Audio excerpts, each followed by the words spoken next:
Hey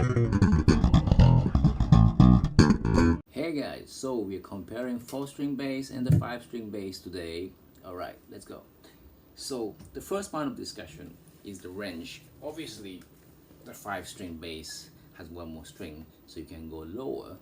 Is it better? I'm not sure. It depends. Alright, for me, because sometimes I play songs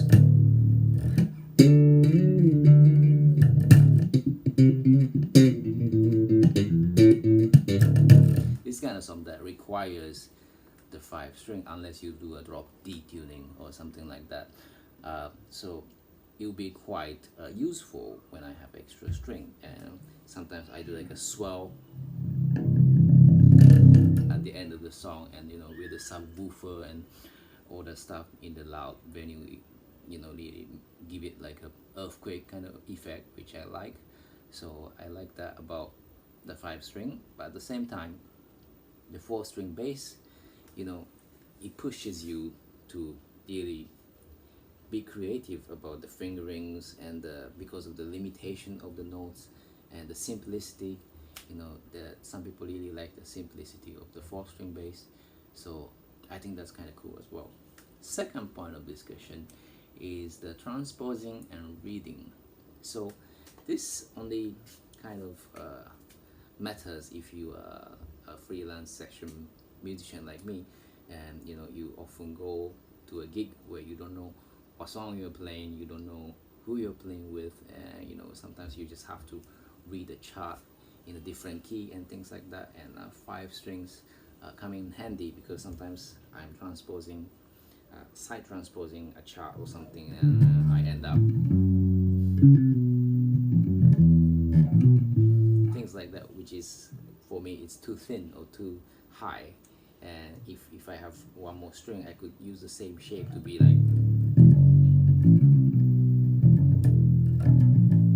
low and fat enough to support the band. So it kind of helps me to have a 5-string bass, right? But at the same time, you can be more creative and push yourself to change the position to do the same notes, well, not same notes, most of the same notes, to do it on the 4-string as well. So some people like the challenge. Third point of discussion is playability. 4-string bass has definitely thinner, not thinner, sorry, narrower neck as opposed to the 5-string, which has wider neck. This one is slightly kind of narrower with bass for the 5-string, but that actually has, that actually means that you have narrower string spacing, which is something that people don't like sometimes when they do slapping and things like that. I'm kind of used to it, so it's okay. But yeah, all these you have to consider. And when you have wider neck width, you have to, it sometimes is stressing for the wrist and the hand, so you have to consider about that. And the fourth point of discussion is muting.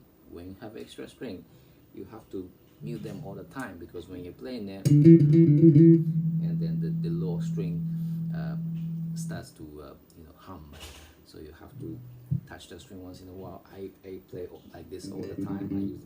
I put the thumb here, when I play the other string, so I'm touching the string, especially the 5th string, all the time to mute them. So you have to worry about that. On the 5th string, for the 4th string, you could probably just play it like this with the, I used to play it like this all the time, put the thumb on the pickup and pick the other strings, and you could get away with it. So definitely easier to mute on the 4th string.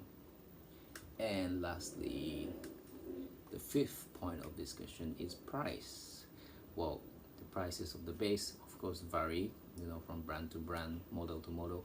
But if you were talking about same model, same brand, and it just has extra string, that is definitely gonna be a little bit more expensive. So if you were thinking of buying which one, of course the 5-string will be more expensive, so you have to consider that.